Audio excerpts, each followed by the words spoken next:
వ్యవసాయం చెయ్యాలంటే ఎంత కష్టం ఉంటుందంటే నేను వర్షాకాలం నా చేన్లకు మిగతా వాళ్ళ చేన్లలో కూడా పోయిన అధ్యక్ష. నేను గౌరవ ముఖ్యమంత్రి గారికి మొన్న కూడా నేను ఒక విజ్ఞప్తి చేసిన. మన గ్రామీణ ప్రాంతం నుంచి వచ్చినటువంటి వాళ్ళే దాదాపు 95-96% శాసనసభ్యులు ఉన్నారు. సార్, వర్షాకాలం వ్యవసాయం చేయడానికి చేన్లకు పోవాలంటే రోడ్లు ఉండయి సార్.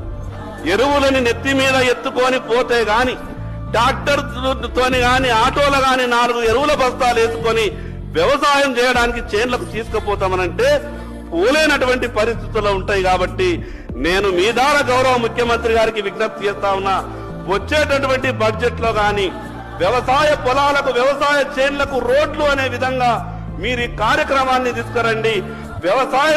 రైతులంతా కూడా సంతోషపడతారు. వర్షాకాలం వాళ్లకు చేన్లకు పోవాలనంటే విపరీతమైనటువంటి కష్టం ఉంటది. ఎంత బురద ఉంటదంటే ఎట్లు దిగబడతాయి, బండి దిగబడుతుంది. ఎవరినైనా చేన్లకు పనికి పిలిస్తే కూడా ఎవరు రారు. అందుకు గ్రామానికి పోవడానికి ఎంత ఇంపార్టెంటో రైతులు చేన్లకు పోవడానికి కూడా రోడ్లు అంత ఇంపార్టెంట్. కాబట్టి బడ్జెట్ లో వచ్చేసారి సరి అయినటువంటి కేటాయింపులు చేసి మీ 4 సంవత్సరాల ఈ పీరియడ్ లో ఈ రాష్ట్రంలో ఉన్నటువంటి రైతు వ్యవసాయం చెయ్యాలి.